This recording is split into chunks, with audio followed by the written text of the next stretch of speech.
moja. Kwa nyinyi wachezaji, mchezo wenyewe ulikuwa ni mwepesi au mgumu kiasi gani?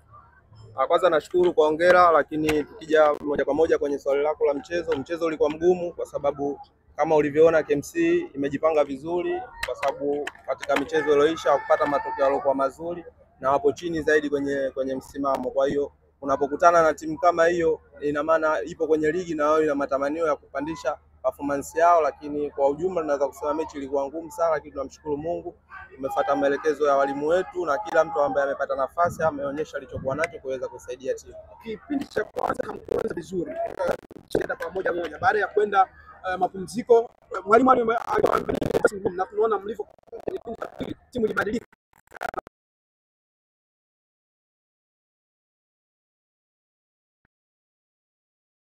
lakini tulipoenda katika vyumba vya kuvalia, mwalimu alisema tuwe na uvumilivu tunapokuwa na mpira, kwa sababu wao wanaweka block chini, na maana kucheza na timu hiyo inahitaji na uvumilivu kuhakikisha mnacheza ili kuweza kupata zile nafasi za kutengeneza magoli na kutumia vizuri. Kwa ndio tulichokifanya.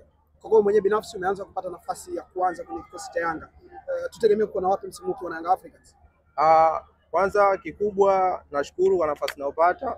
Yanga ni timu kubwa, kila mtu anafahamu hilo, na wana wachezaji ambao wamewatoa sehemu tofauti na wote wenye quality kubwa. Kwa hiyo kupata nafasi kwangu mimi kunanipa changamoto ya kuamini kwamba na uwezo, lakini jitihada kila siku kuhakikisha kila ninapopata nafasi niweze kuisaidia timu yangu kwa maelekezo ya mwalimu, lakini na kuweza kuipambania timu na washabiki waliokuja kama hivi siku zote ambao wanatupa support. Asante sana.